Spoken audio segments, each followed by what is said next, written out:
We'll do a yin class today, but all the poses that we don't usually do in yin. So hence it's going to be a little interesting. So if you have blankets or blocks or anything like that, those are sometimes helpful in yin. And the focus today will be on the spine. So some heart openers, a little bit of back bending, but we'll prepare for them properly. And including one pose, a super fun one that I've literally never taught in class before, because it's weird. You'll see. So let's just jump right in. And the first pose is dragons. So there's lots of variations of this pose, and it's basically just a low lunge. So we start, I like something squishy behind my back knee, so we'll start right foot forward, left leg back. And I like blocks just for, I don't know, balance and stability. So right foot goes forward, left knee is back, and then we sit up nice and tall. So this is what they call in yin high flying dragons. And we're trying to target the hip flexor, the back hip flexor. And sometimes in this position, it's difficult not to go too far. So that's what the blocks are for too. You can actually press into the blocks to prevent you from going too far. So we're still looking for that gentle stretch. Gentle stretch. And we hold. And Carla tries not to fidget. And we breathe.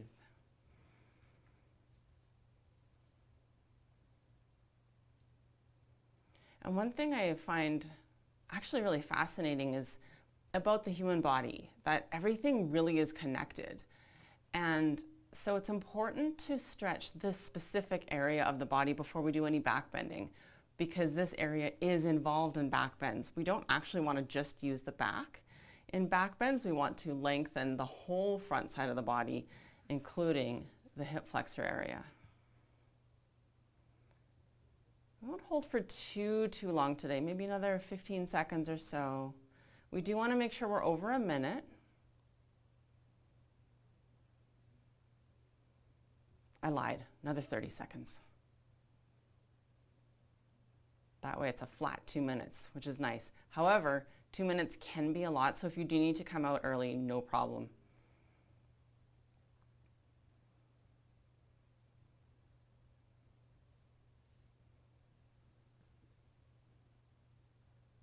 Last 15 seconds. Maybe a nice deep inhale and exhale. And then slowly switching sides. And I'm usually the last one to get myself into that second side. So here we go. Left foot forward, right leg back. And then settling in. And again, trying to lift up nice and tall. So when we're here for a couple minutes, 2 minutes really isn't a very long period of time to be holding a yin posture. But this yin posture is a little bit yang. It's a little bit strengthy, partly because sometimes the hands and the arms have to help you from feeling that stretch too much.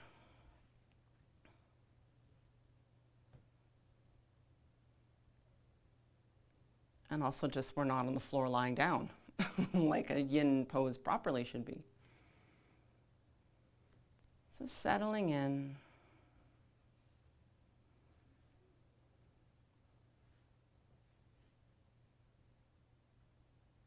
And as always, once we've been here for a minute or so, one of two things starts to happen. One, the body opens up a little bit and you can feel yourself melting into it.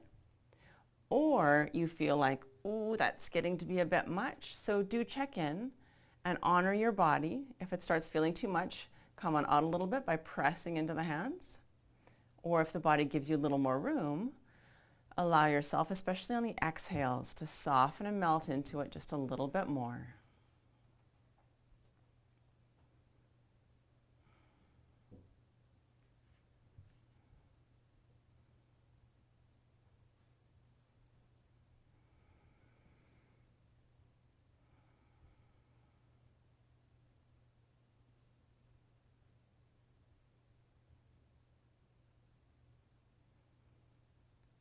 Last big deep breath here.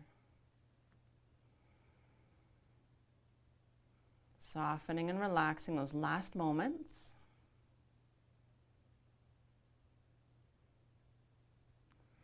And then slowly, slowly, slowly come on out. Taking your time. All right. So the next one coming up is saddle. Saddle is the hatha variation, or hatha translation would be Supta Virasana, which is reclined hero. And I haven't done this one in a long time. I usually do half hero, one leg at a time. So if this one is too challenging, then by all means do one leg at a time. So for both legs, we begin in hero pose. So right from the get-go, this one's challenging for most people. We start with the knees together. And actually, I like to just sit back on the heels and see if that's enough. And if you're feeling a little bit of a stretch in the quadriceps or the knees, just stay right here. If you're like, I want to see if I can go further, then we keep the knees where they are, step the feet apart, just enough so that you can sit back between the heels. And at this point, a lot of people say, oh, okay, no, that's too much. Or you can sit on a block or a folded blanket. And then from here, I'm actually going to shift my whole pose forward onto my mat, because then we begin the process of lying down. Usually lying down, the verb isn't a process, but for this pose it is. So we lean back and maybe we stop here, or eventually we just lie all the way back. And this is me trying to be graceful and it's not working. There we go. Lying back. So this one is an interesting pose.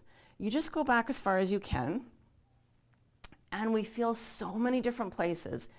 This one, we do feel compression in the low back. And remember that compression is not only okay, compression is very, very, very good for us, for our bones.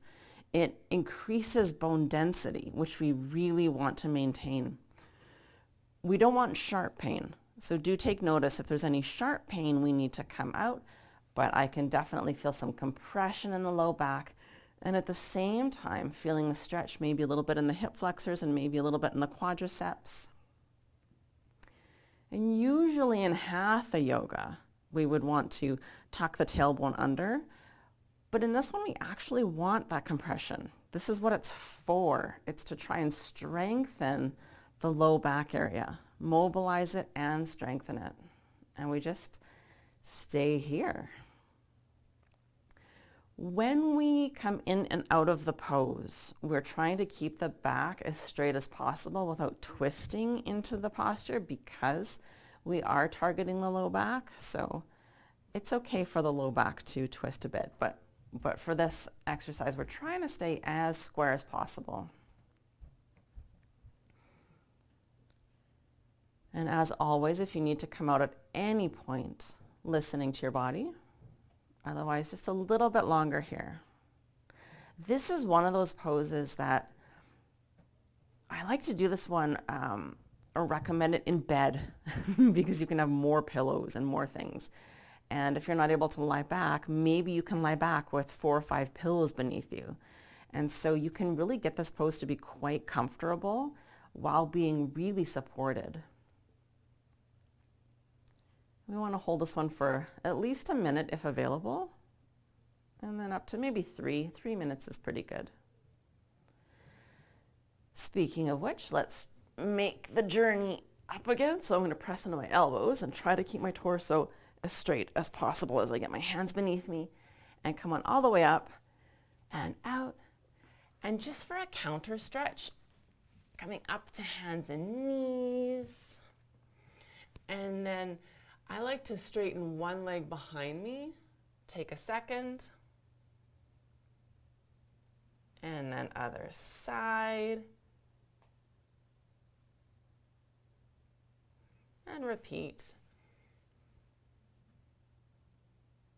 This one feels really awesome on the knees after. The knees just feel nice and loose. Lots of space in the joint.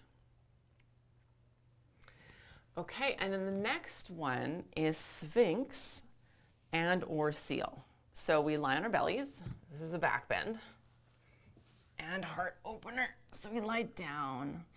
And for Sphinx, we simply prop ourselves up onto the forearms. So there's different variations or different intensities, I guess you could say, for this one. If the elbows are directly beneath the shoulders, for Sphinx here, this is the most intense variation. If this is too much, we can slide the arms, keeping them parallel forward, and that will lessen the stretch on the back. So it's a bit of a choose your own adventure. And if this isn't enough of a stretch, then we can head into seal. So it's an either or situation. And so for seal, I'll press into my hands and start to straighten the arms. So for seal, the arms are usually straight. If you can't have them completely straight, it's better, I like to keep them straight because I'll explain in a minute, but walk the hands forward. Same as in Sphinx, you just move the pose forward and then it lessens the intensity. And then the opposite, of course, is true. If you're a little bit more flexible in the back, you can bring the hands back. And the hatha version of this would be cobra, but in yin we call it seal. And what we're trying to do is target the whole back. You'll feel the low back the most, and that honestly it's okay. But we do want to try and target the entire back. And so I'm consciously thinking about my heart melting forward and up a little bit. And we hold. So same thing again, we want to find the edge, not push past it. So gentle stretch, but compression. We are looking for compression. And over time, this does loosen up a bit.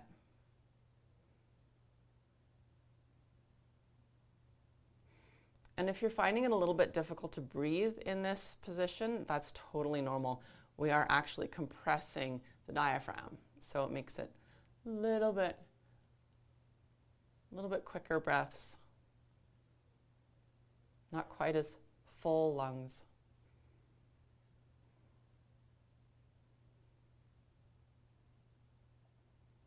And last little bit here.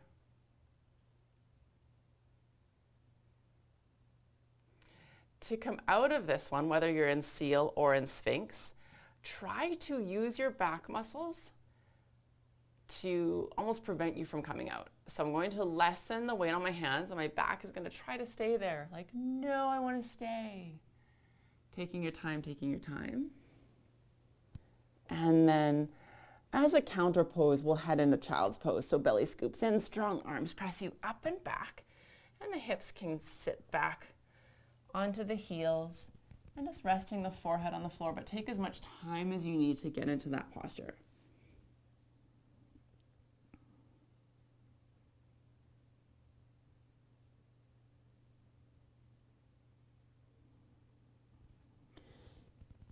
And then we'll come on up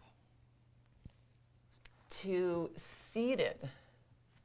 And we'll head into this pose that I quite literally never ever do, but I thought, why not just try this one day? It's called cat pulling its tail.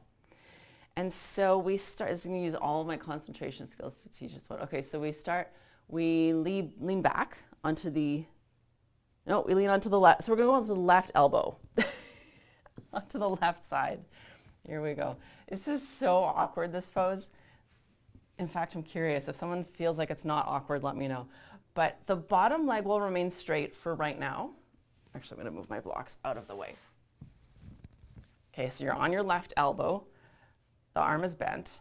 The bottom leg remains straight. Then the top leg, we bend it, and then we extend the top leg forward and lower the foot to the floor. So it's like a kickstand. Your top leg is just hanging up there like a kickstand. Then, this is the fun bit. We bend the bottom leg and we try to find the foot with the hand. I'm not finding mine. I'm going to just do a little bit of momentum. There we go. Found my foot. Are we having fun yet? So this, you're not actually trying to pull the foot in. If anything, you're trying to pull the foot away from you, but your hand won't let you. So it's just a bit of a a knee joint opener a little bit of a quadricep stretch, and then we can start to lie down. How? Well, you just simply lie down like this. Feels great. And then we roll over onto the back so that your right shoulder blade is also on the floor. Are you with me still? Cat pulling its tail in the full variation. And maybe the right elbow is even on the floor. So right shoulder trying to get on the floor, right elbow on the floor, and then the left foot is pressing into the right hand just a little bit, just enough to feel awkward. And then we hold and smile, because we know that Carla doesn't teach this pose very often. So this may be the last time we ever do it. Let's just take one more deep breath here. And then to come out, just release the foot. Release the foot. And then press yourself all the way back up. Ta-da! So there's another side. So I'm going to flip over this way. Here we go. So we lean onto the right side, right elbow. My bottom leg is straight. Then I'll bend my top leg and extend it forward like a kickstand. And then my bottom foot, I'm trying to catch it with my top arm. And I know it didn't work out very easily the first time, so it took me a couple goes. Found my foot. There we go. Had to scrunch up my face to get my foot. For some reason, my face is connected to my foot. And then we're trying to almost pull the foot away from you. And I feel the stretch a little bit in my back already. Then, if you want to, we just lie down. You just lie down like this, and then we open up into a twist. So we're trying to get our left shoulder and arm and elbow on the floor. And breathe if you can.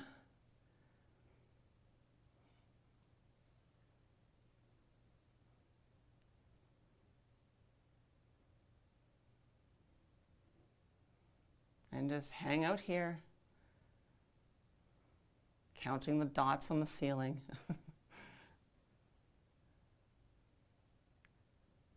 This actually is a very unique stretch on the quadriceps, I gotta say.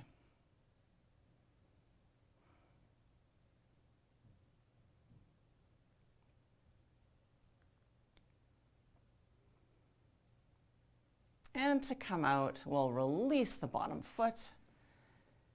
And then come on back, reversing course. And sitting all the way up. Okay, it's just such an awkward, bizarre, I mean, it's nice. It feels nice after, but very strange pose.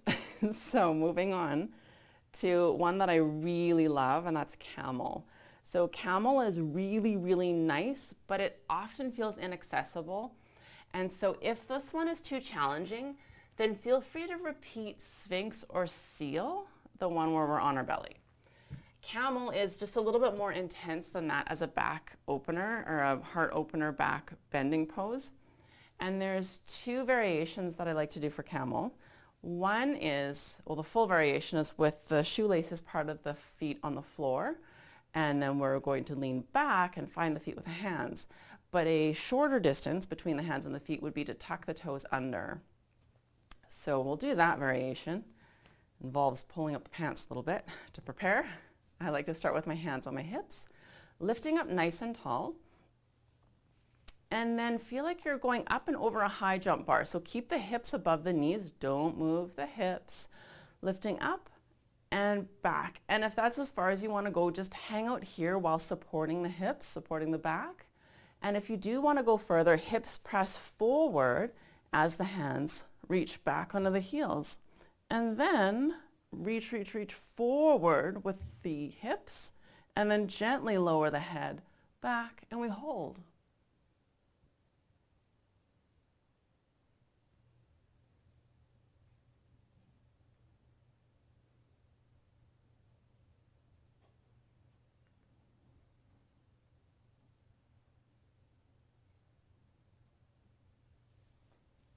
And to come out, we place the hands on the hips, come on all the way up, and then we'll continue on to child's pose. So all the way down, forehead to the mat. Take your time, take your time.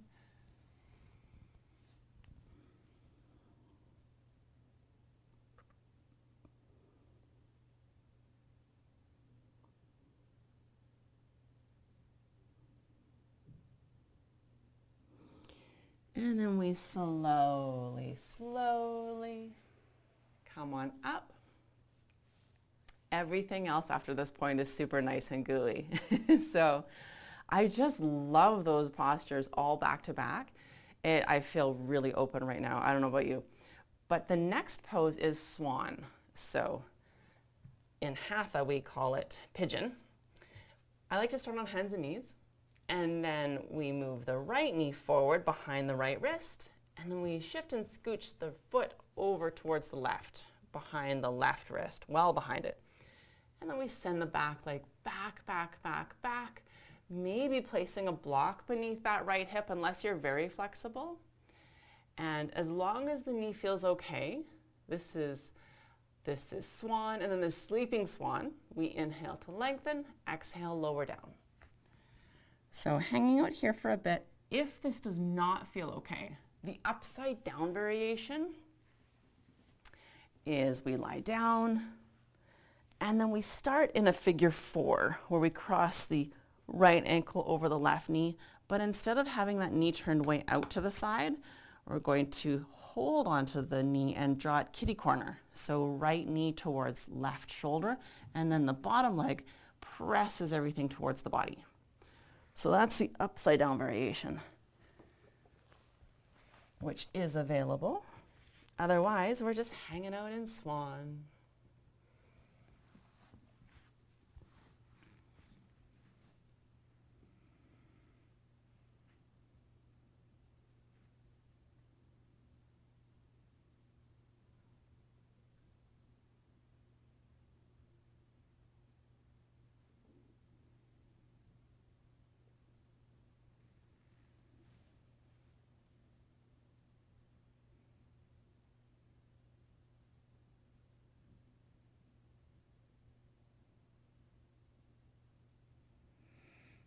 And then slowly, slowly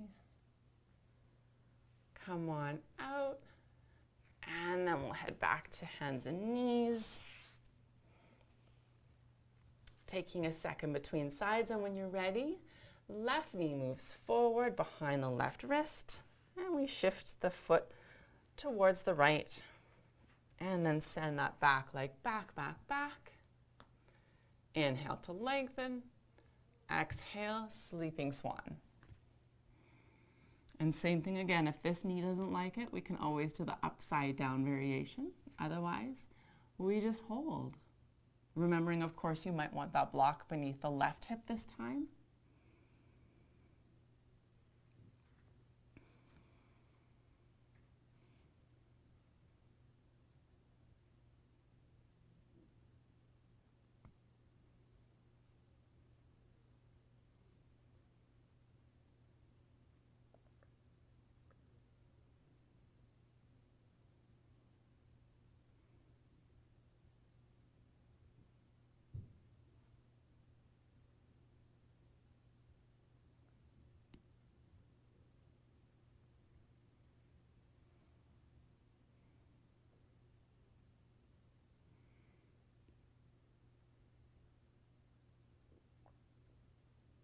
And for our last few moments here, just sinking and melting even more.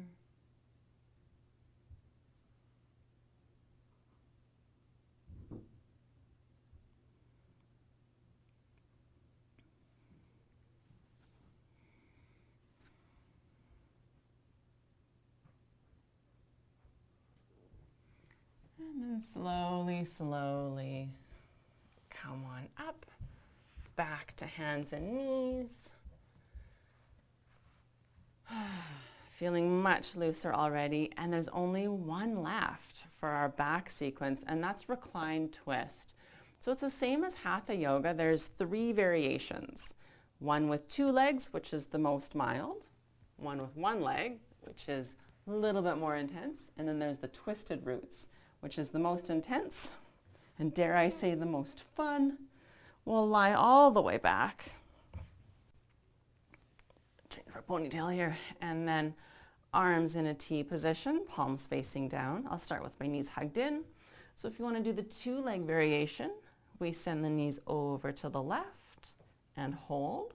The one-legged variation is just like it sounds. Extend the left leg down, and then right knee moves up and over to the side. And then, of course, twisted roots. We cross right all the way over left, and then send the knees over to the left. In all variations, it's really nice to lift and scooch the hips to the right as you send the knees to the left, just to keep that neutral spine. And then if you want to complete the twist, you can look over to the right, and we hang out here. A spinal twist is such a nice counterpose to back bending. This should feel really nice. And if your knees aren't reaching the floor, feel free to place a block beneath the knee or knees, or a folded blanket, something to support.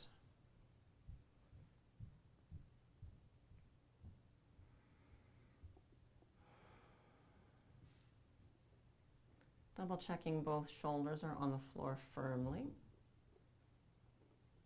Maybe even closing the eyes.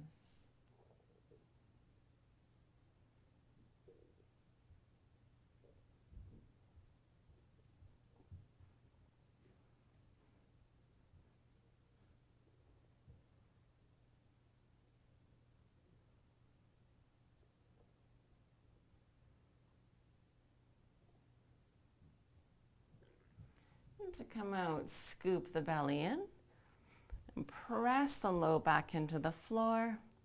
And then between sides, we'll hug the knees into the chest and gently rock side to side. Feeling a nice little massage on the back. And then other side. Same variation as the first side. So arms in a T position, palms facing down.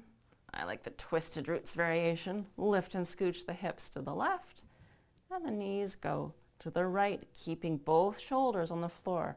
That left one likes to try to sneak up, pressing it down.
Last few moments here.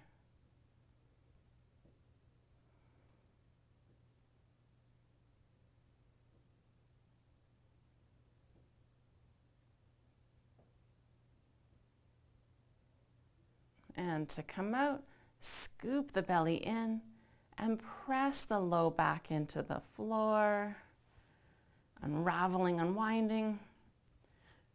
And once you're all squared up, hug the knees in, little rock side to side.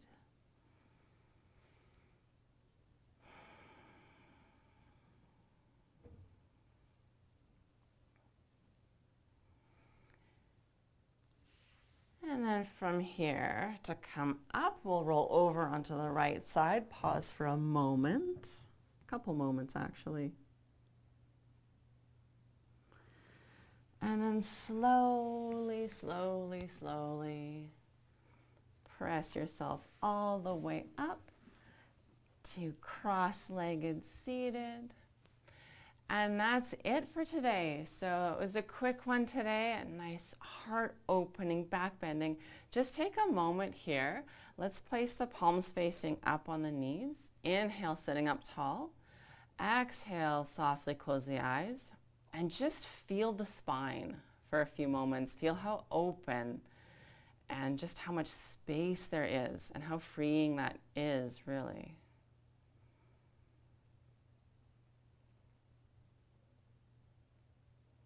And slowly open the eyes.